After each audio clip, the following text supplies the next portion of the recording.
Можам да кажам дека овој закон на вистина заслужува со европско знаменце да биде на дневен ред на оваа седница. Меѓутоа, имајќи го фактот дека станува збор за исклучително стручен, сложен и комплициран закон, не знам колку членовите на оваа комисија се компетентни да го разгледуваат, но реалноста е секако во комисиите во собранието. Драго ми е што конечно се носи овој закон, да се разбереме уште на почетокот, станува збор за сублимат на сите досегашни закони за сточарство од 2008 година па до 2018 година и врз основа на регулативата, уредбата на Европската Унија доаѓа како финално решение овој закон за зоотехника како дел од сточарскиот сектор, активност која што е започната уште некаде 2012 година со тогашните измени на законот за сточарство.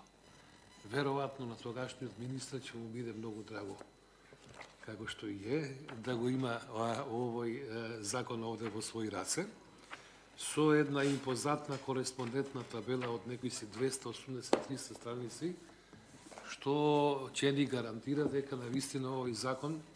прво е квалитетен, второ е стручен, како што кажав, можно е сериозен и ги обработува сите сегменти во сточарството, од приплодните говеда, односно грла,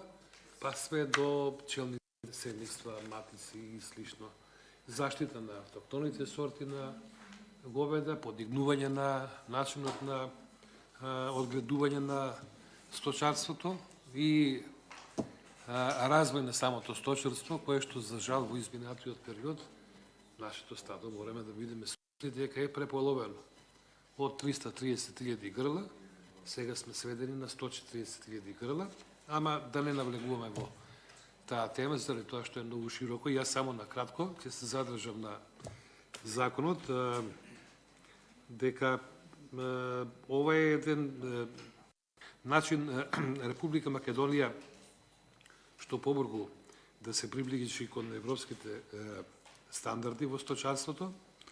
со што ќе задоволи одредени строги критериуми кои се однесуваат на водењето на матичното книговодство, селекцијата, како и спроведувањето на одгледувачки програми за одделни раси на домашни животни. Сега, нашата политика во делот на сточарството е подигнување на квалитетот на грлата со високостелни говеда, кои што ќе имаат исклучително висока излашност во делот на млекопроизводството, за разлика од нашите традиционални крави, кои што даваат некаде 15 литри на ден, млеко овие ќе може да обезбедат 45 до 50 литри.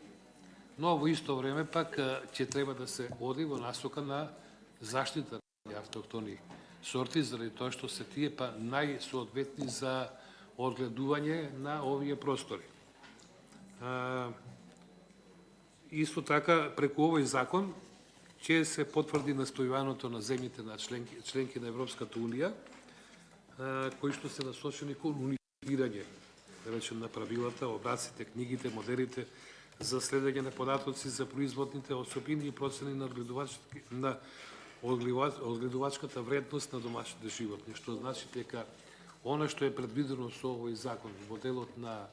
книговодството, односно водењето на евиденција за секое грло, е исто како она што се применува во Европската Унија. Само на кратко, на крајот, има многу да се зборува, меѓутоа ќе одземе прилично време. Законот за зоотехника утврдува генерална рамка за одгледување на приплодните домашни животни, пчелните матици и матичните јатра на живина во однос на генетското унапредување, низ одгледувачки програми со соодветна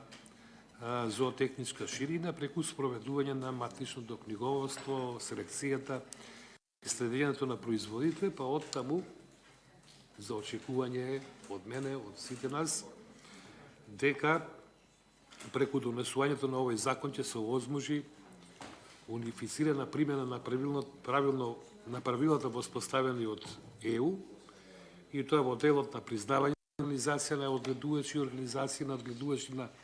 хибридни свињи, изготвување и одобрување на одгледувачки програми за чистокрвни животни, за приплод пчелни матици, матични јата за чистокрвна приплодна живина, можност за спроведување и одгледувачки програми за чистокрвни животни, можност за спроведување и одгледувачки програми одобрени од надлежни органи во земјата членка на Европската Унија, правата и обврските на одгледувачите и признатите организации на одгледувачи со законот и доволникот за работа на истите. Значи, ова е прв пат да се воведува овакво нешто. Внесување на животни и приплод во матичните книги, регистри за приплод на хибридни свињи и така натаму, методи за испитување на продуктивноста и оценување на генетската вредност, регистрирање на трети лица кои што ќе може да даваат услуги, ова исто така за прв пат кај нас во државата да се воведе оваа можност, и зоотехнички генеалошки правила за трговија со животни, за приплод и нивни зачетни производи, посебно за правото на извозот на овој вид на материјал. И на крај признавање на нова раса на домашни животни, затоа што преку примена на овие елементи кои што ги кажав, очекуваме и нашата наука да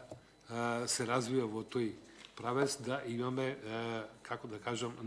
собствена нова раса на домашни животни. Морам да напоменам на крај дека Законот за зоотехника е изработен од работливи луѓе, вработени во и посветени во Министерството за земјоделство, шумарство и водостопанство, во Агенцијата за храна и ветеринарство, во Државниот инспекторат за земјоделство, во Факултетот за ветеринарна медицина, Факултетот за земјоделски науки и храна и Институтот за сточарство. Сите најрелевантни институции во државата се вклучени во изработувањето на овој закон, што нам на сите нас ќе ни дава гаранција дека со неговата целосна примена ќе доживееме повторно развој на нашиот сточарски сектор. Благодарам.